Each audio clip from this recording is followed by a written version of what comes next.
Details of Belal রাদিয়াল্লাহু তাআলা আনহু। লক্ষ্য করে দেখলেন বেলাল ছিল অত্যন্ত কালো রঙের মানুষ।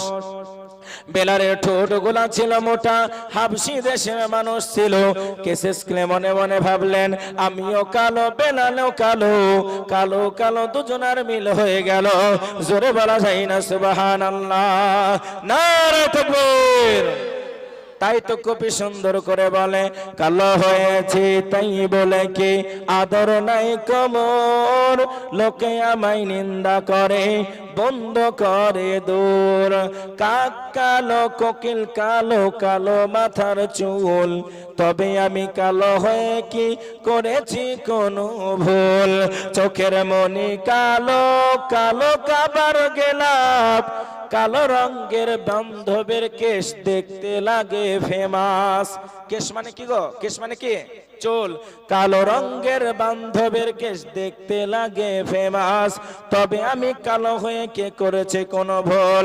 সোনার মানিকে কেসেসকে মনে মনে ভাবতে লাগলো আমি কালো বলেই আমেরিকার হোটেলের মধ্যে আমাকে ঢুকতে দিল না। বেলালও কালো, আমিও কালো। লক্ষ্য করে দেখা গেল হযরতে বেলাল রাদিয়াল্লাহু তাআলা আনহুকে বেঈমানরা এমন করে নিপীড়ন করতে শুরু করলো, বেঈমানরা এমন করে মারতে শুরু করলো। বেলালকে মারতে মারতে বেলালের শরীর দিয়ে যেন রক্তগুলা টপ টপ টপ টপ করে জমিনের মধ্যে গড়িয়ে গড়িয়ে পড়ে। কান্না করে আর বলে আল্লাহ, ও রব্বুল আলামিন, পরওয়ারদিগারে আলাম, তুমি আমার ইজ্জতের মালিক, তুমি আমার সম্মানের মালিক। ওগো আমার আল্লাহ, তুমি যদি আমার ঈমান খানাকে রক্ষা করো, ওই মক্কার বেঈমানেরা আমার ঈমান খানাকে নষ্ট করতে পারবে না। আমার আল্লাহ তাআলা ইলহাম করে দেয় আর বলে বেলাল শোন, আমি আল্লাহ দুনিয়ার বুকে তোমাকে বানাবো হিরো, মক্কার বেঈমানরা তোমাকে করতে পারবে না জিরো। জোরে বলা যায় না সুবহানাল্লাহ। এই আমার আব্বা শুধু তাই নয়, বেলালের দুইটা পাকে এমন করে উটের পায়ের সঙ্গে বেঁধে দিল। উটের পায়ের সঙ্গে বেঁধে দেওয়ার পরে মক্কার মরুভূমির উত্তপ্ত বালুকণার উপরে টানতে টানতে টানতে টানতে যেন বেলালকে নিয়ে চলে যায়। বেলালের দুইটা চোখ দিয়ে পানিগুলা গড় গড় গড় গড় করে জমিনের মধ্যে গড়ে গড়ে পড়ে, আর যেন আহাদ আহাদ শব্দ খানা উচ্চারণ করে। কেসেসকে মনে মনে ভাবতে লাগলেন কে ভাই বেলাল, তুমি এত কালো হওয়ার পরে কেমন করে নবীকে এত ভালোবাসতে পারো? ওগো আমার আব্বা শুধু তাই নয়, মায়ার নবীর কানে আওয়াজ গেল আমার একজন পাগল সাহাবা, আমার একজন মোহাব্বতের সাহাবা আমার জন্য এত কাঁদে, আমার বেলালকে তোমরা আমার কাছে নিয়ে আসো। সাহাবা রাদিয়াল্লাহু তাআলা আনহুরা কাটা কবিতরের মতন বাবা ছটপট করতে করতে চলে গেলেন বেঈমানদের কাছে গিয়ে বলে, বেঈমান যত টাকা লাগবে দিতে রাজি আছি, একটিবারের জন্য বেলালকে তোমরা আজাদ করে দাও। মক্কার বেঈমানরা বলল না, টাকা লাগবে না, পয়সা লাগবে না, জমি জায়গা অট্টালিকা লাগবে না, আমরা বেলালকে কোন রকম ভাবে ছাড়ব না। জোরে বলা যায় না সুবহানাল্লাহ। বিশ্বনবী সাল্লাল্লাহু আলাইহি ওয়াসাল্লাম দুইটা চোখের গোড়া দিয়ে যেন পানিগুলা গড়ে গড়ে দাড়ি মোবারকগুলা ভিজিয়ে যাচ্ছে। নবীজির সাহাবারা বলে, হুজুর সব কিছু সহ্য করতে পারি নবী গো, কিন্তু আপনার চোখের পানিখানায় আমরা সহ্য করতে পারি না। বলে নবীর সাহাবা, আজকে আমার চোখের পানি তোমরা অতক্ষণ পর্যন্ত মুছাতে পারবে না যতক্ষণ না পর্যন্ত আমার বেলালকে তোমরা আমার সম্মুখে নিয়ে আসো। মিস্টার কেসেসকে মনে মনে ভাবতে লাগলেন, হায় রে, যেই মানুষটা এত সুন্দর চেহারা, পূর্ণিমার চাঁদের থেকেও যেই মানুষটা দেখতে ভালো, আজকে বেলাল কৃতদাস হওয়ার পরে, বেলাল হাবশী দেশের গোলাম হওয়ার পরে, বেলাল এত রকমের ঠোঁট মোটা হওয়ার পরে ওই মানুষটার মধ্যে কালো ধলার ডিভাইডেড রইল না। জোরে বলা যায় না সুবহানাল্লাহ। ইসলাম এমন একটি ধর্ম, তুমি যদি মুচি হও, তোমার বেটা যদি কোরআনের হাফেজ হয়, লক্ষ কোটি টাকার মালিক যদি তোমার পেছনে থাকে, এ মুসির বেটা কোরআনের হাফেজ তুমি হয়েছ, কোটি টাকার মালিক পেছনে দাঁড়িয়ে তোমার ইক্তেদা করবে, এর নাম হলো ইসলাম। জোরে বলা যায় না সুবহানাল্লাহ। এ সোনার চাঁদ মানিকেরা শুধু তাই নয়, বাস্তবে একটা কথা আপনাদেরকে শোনাই। ফিলিস্তিনের জমিনে একটা বাচ্চা ছেলে, নাম তার আব্দুল্লাহ, 10 পারা কোরআনের হাফেজ হয়েছে, মাত্র 7 বছর তার বয়স। কেমন করে দিনকে ভালোবেসেছে, ইসলামকে ভালোবেসেছে। ওই আপনার এমন করে বেঈমানের দলেরা, ইহুদের দলেরা, ইসরাইল বাহিনীরা বলল, আব্দুল্লাহ একটিবারের জন্য বলো ইসরাইল জিন্দাবাদ। আব্দুল্লাহ বলল, না, আমার শরীরে এক ফোঁটা রক্ত থাকা পর্যন্ত ইসরাইল তোমাকে জিন্দাবাদ বলবো না। এমন করে আপনার 2 নাম্বার যখন বলা হলো, বলো না আমি বলবো না ইসরাইল জিন্দাবাদ, মসজিদে আকসা জিন্দাবাদ। জোরে বলা যায় না সুবহানাল্লাহ। নারে তাকবীর। এই সোনার মানিক শুধু তাই নয়, 3 নম্বরের বেলাতে ছোট্ট বাচ্চা আব্দুল্লাহর বুকের উপরে যখন গুলিখানা ধরে, বলে আব্দুল্লাহ একটিবারের জন্য বলো ইসরাইল জিন্দাবাদ। আব্দুল্লাহ বলবো না, মসজিদে আকসা জিন্দাবাদ।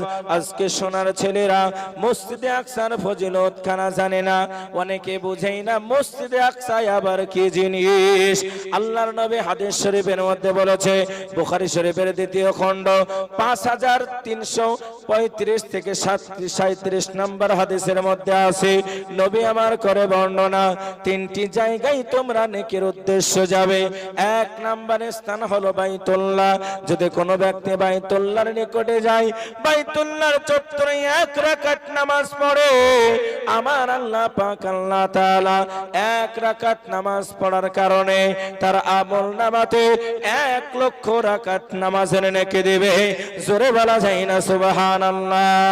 2 নাম্বার কারণ কেন হলো, যদি কোনো মুসলমান মসজিদে নববীর চত্বরে 1 রাকাত নামাজ পড়ে, মুসলমান মসজিদে নববীর চত্বরে নামাজ পড়ার কারণে, 1 রাকাত নামাজ পড়ার কারণে আমার আল্লাহ তাআলা 50,000 রাকাত নামাজের তার নেকি খানা দেবে।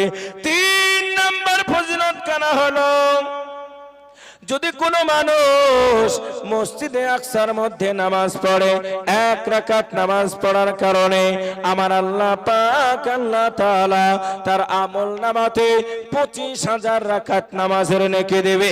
জোরে বলা যায় না সুবহানাল্লাহ। এই সোনার মানিক এমন করে চিৎকার করে আব্দুল্লাহ বলেছিল, ওগো আব্দুল্লাহ বলেছিল, ও বেঈমান ইসরাইল বাহিনী তুমি শোনো, আমি আব্দুল্লাহ আমার শরীরে 1 ফোঁটা রক্ত থাকা পর্যন্ত আমি বলবো না ইসরাইল জিন্দাবাদ। ঢাই ঢাই ঢাই ঢাই ঢাই ঢাই করে রে বাবা 36টা গুলি আব্দুল্লাহর সিনার উপরে মেরে দেওয়া হলো। আব্দুল্লাহর মা কান্না করে না, আব্দুল্লাহর বাবা কান্না করে, আব্দুল্লাহর ভাই কান্না করে, আব্দুল্লাহর বোন কান্না করে, আমার ছোট্ট ভাই কেন দুনিয়া থেকে চলে গেল। আব্দুল্লাহর বাবা বলে, হায় রে আমার কলিজার টুকরা সন্তান কেন দুনিয়া থেকে চলে গেল। কিন্তু আব্দুল্লাহর মা মুস্কি মেরে যেন হাসে। জোরে বলা যায় না সুবহানাল্লাহ। এলাকার মানুষেরা বলে, এই আব্দুল্লাহর মা, তোমার মনের মধ্যে কি দয়া নাই? তোমার মনের মধ্যে কি মায়া নাই? আজকে তোমার ছোট্ট একটা বাচ্চা আব্দুল্লাহ মারা গিয়েছে, তুমি মা হওয়ার পরে কেন তুমি কাঁদো না? কেন তোমার মুখে হাসি? আব্দুল্লাহর মা বলে, ভাই আমি মা 1 দিন নয় 2 দিন নয় রে, আমার আব্দুল্লাহকে 10 মাস 10 দিন পেটের মধ্যে রেখেছিলাম। আমি মা, আমার কলিজা খানা ভেঙে চূর্ণ বিচূর্ণ হয়ে যাচ্ছে। তবে শুনে নাও, আমি আব্দুল্লাহর মা জানালাম, হে পৃথিবীর মুসলমান তোমরা শোনো, ভারতবর্ষের মুসলমান শোনো, আমেরিকার মুসলমান শোনো, সৌদি আরবের মুসলমানেরা শোনো, আর্মেনিয়ার মুসলমানেরা শোনো, পৃথিবীর কানাচে কানাচে যতগুলো মুসলমান আছে তোমরা শুনে নাও। আমি আব্দুল্লাহর মা করলাম বর্ণনা, ইয়া আইয়ুহাল মুসলিমিন, হে মুসলমানেরা, আমি আব্দুল্লাহর মা, আমার কাছে টাকা নাই, আমি আব্দুল্লাহর মা, আমার কাছে পয়সা নাই, আমি আব্দুল্লাহর মা, আমার কাছে খাবার নাই, আমি আব্দুল্লাহর মা, তোমরা ভালো করে ইফতার করো, আমরা ঘাস পাতা দিয়ে ইফতার করি, তোমরা নরম বিছানায় ঘুমাও, আমরা পাথরের উপরে চাটাই বিছি দিয়ে ঘুমাই। আমি আব্দুল্লাহর মা, দেওয়ার মতো কোনো সম্পদ আমার কাছে ছিল না, আল্লাহর ঘরকে রক্ষা করার জন্য, আমার সন্তান খানাকে, মসজিদে আকসাকে রক্ষা করার জন্য আমি আব্দুল্লাহর মা আমার সন্তান খানাকে উৎসর্গ করেছি। জোরে বলা যায় না সুবহানাল্লাহ, নারে তাকবীর।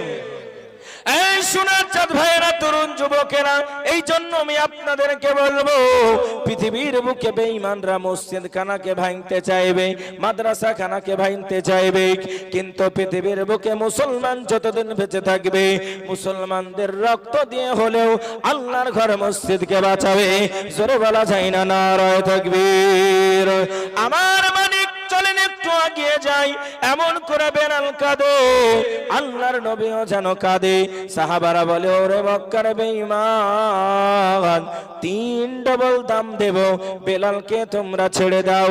মক্কার বেঈমানরা বলল, ঠিক আছে, রাজি আছি, বেলালকে নিয়ে তোমরা চলে যাও। হযরতে বেলালকে নিয়ে আল্লাহর নবীর সম্মুখে হাজির করে দেওয়া হলো। ওরে আমার আব্বা জানে না, হযরতে বেলাল নবীকে দেখার সঙ্গে সঙ্গে 2টা চোখের পানি কানা ছেড়ে দিয়ে যেন কান্না করে। আল্লাহর নবীও কাঁদে, হযরতে বেলালও কাঁদে। নবী আমার বলে, বেলাল কান্না করো কেন, কেনই বা তোমার চোখে পানি? হযরতে বেলাল বলে, হুজুর, আমি বেলাল, আমার আব্বা নাই, আমার মা নাই। ও নবী গো, আমি বেলাল কৃতদাস হওয়ার পরে আপনি আমাকে কত মর্যাদা দিলেন, আপনি আমাকে কত সম্মান দিলেন। আল্লাহর নবী বলে, বেলাল, আজ থেকে তুমি আর কৃতদাস থাকবে না। আমি মায়ার নবী জানিয়ে দিলাম, তোমাকে উন্মুক্ত করে দেওয়া হলো, তোমাকে আজাদ করে দেওয়া হলো।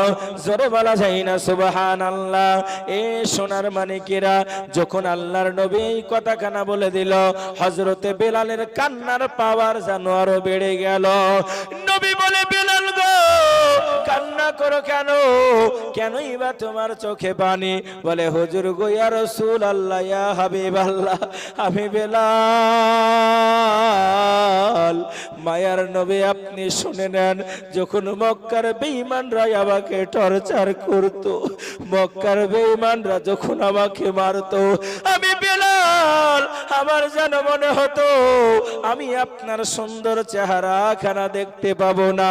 ইয়া রাসূলুল্লাহ, ইয়া হাবিবাল্লাহ, আপনার চেহারা খানা দেখার সঙ্গে সঙ্গে আমি বেলাল, আমার শরীরে যতগুলো ক্ষত জায়গা ছিল, আমার শরীরে যতগুলো দাগ ছিল, আমার শরীরে যতগুলো ব্যথা ছিল, আমি বেলাল জানিয়ে দিলাম, আপনার চেহারা খানা দেখার সঙ্গে সঙ্গে আমি বেলাল, আমার শরীরের সমস্ত কষ্টগুলা নিবারণ হয়ে গিয়েছে।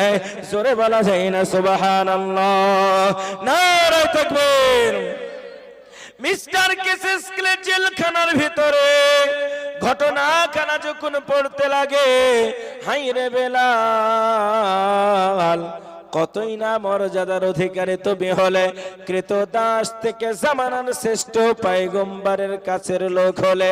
আমি কেসেস ক্লে, আমার গলার মধ্যে সোনার মেডেল থাকার পরে গায়ের রংটা কালো হওয়ার জন্য হোটেলের মধ্যে আমাকে ঢুকতে দিল না। আমি কেসেস ক্লে আর অন্য ধর্মের মধ্যে থাকবো না, খ্রিস্টান ধর্ম বাদ দিয়ে আমি মুসলমান হয়ে যাব। পৃথিবীর বুকে কেউ বাধা দিতে পারবে না। জোরে বলা যায় না সুবহানাল্লাহ। সঙ্গে সঙ্গে তিনি কলেমা পড়ে মুসলমান হয়ে গেলেন। তার নাম রাখলেন আব্দুল্লাহ। আওয়াজটাকে উঁচু করে বলে নারায়ে তাকবীর।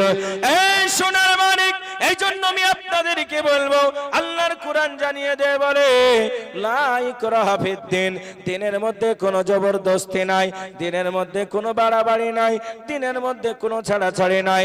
হে দুনিয়ার মুসলমানেরা, উদখুলু, তোমরা দাখিল হয়ে যাও, ফিসসিলমি কাফা, ইসলামের মধ্যে তোমরা প্রবেশ করে নাও, শান্তির মধ্যে প্রবেশ করে নাও, তাহলে এটা তোমাদের জন্য যথেষ্ট হয়ে যাবে। আমেরিকার আর একজন নায়িকা, নাম তার মিস মেরি, নিজের শরীরের পোশাকটা খুলে দিতে পছন্দ করে, কোরআন পড়তে শুরু করলেন। আজকে বর্তমান সময়ের নারীরা বলে ইসলাম নারীদের মর্যাদা দেয়নি, কিন্তু বাবা না, ইসলাম নারীদের যতটা মর্যাদা দিয়েছে পৃথিবীর মধ্যে অন্য কোন ধর্মের মধ্যে দেয়নি।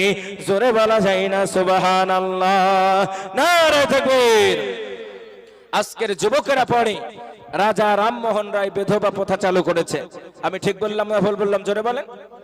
আজ থেকে 1450 বছর আগে মক্কার জমিন একজন ফুটন্ত গোলাপের পাপড়ির মতন যার চেহারা, এত সুন্দর চেহারা, মা আয়েশা রাদিয়াল্লাহু তাআলা আনহা বলেন, আমি লক্ষ্য করে দেখলাম নবীজি নামাজ আদায় করছেন, আমি ছুঁচের পেছনে সুতোটাকে ঢোকালাম, অন্ধকারের মধ্যে নবীজির নামাজ পড়েছেন, গোটা ঘরটা যেন আলোয় আলোকিত হয়েছে। এইরকম একজন ফুটন্ত গোলাপের পাপড়ির মতন যার চেহারা, নামটা তার মুহাম্মদ, বয়স হলো 25 বছর। কত বছর বললাম? 25 বছরের একটা টনটনা যুবক বিবাহ করলেন 40 বছরের একটা বেধবা তালাকপ্রাপ্ত একজন নারীকে। তেনার নাম হলো খাদিজা রাদিয়াল্লাহু তাআলা আনহা। সর্বপ্রথম 25 বছরের যুবক একজন বিবাহিত নারীকে বিবাহ করে পৃথিবীর মানচিত্র থেকে বেধবা প্রথাকে উৎখাত ঘটালেন। আওয়াজটাকে সিংহের মতন উঁচু করে বলে নারায়ে তাকবীর। আমার ভাইরা, তাহলে আজকের যুবকদের কাছে প্রশ্ন হলো, রাজা রামমোহন রায় বিধবা প্রথা চালু করলো, নাকি তোমার নবী সর্বপ্রথম নিজে একজন বেধবাকে বিবাহ করে পৃথিবীর মানচিত্রে ইসলাম নারীদের মর্যাদা খানাকে বাড়িয়ে দিল? শুধু তাই নয়, আজকে যে বা যারা বলে ইসলাম সন্ত্রাসবাদী, ইসলাম জঙ্গিবাদী, তাদেরকে দীপ্ত কণ্ঠে বলে দিতে চাই, পৃথিবীর বুকে ইসলাম নিরাপত্তা দিয়েছে, ইসলাম ন্যায় দিয়েছে, ইসলাম শান্তি দিয়েছে। ইসলাম বলে তুমি যদি কাউকে অন্যায় ভাবে মারো, সমগ্র মানব জাতিকে মারার মতন তোমার গুনাহ তোমার আমল নামায় দেওয়া হবে। শুধু তাই নয়, আজও পর্যন্ত সারা পৃথিবীর বুকে একদিন নয়, 2 দিন নয়, মুসলমানরা দেশকে শাসন করেছে 1200 বছর। কত বছর বললাম? 1200 বছর।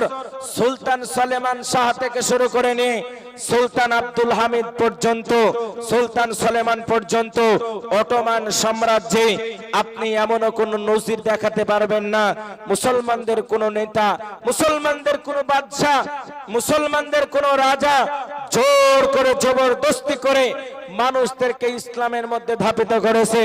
নেভার, কখনোই নয়।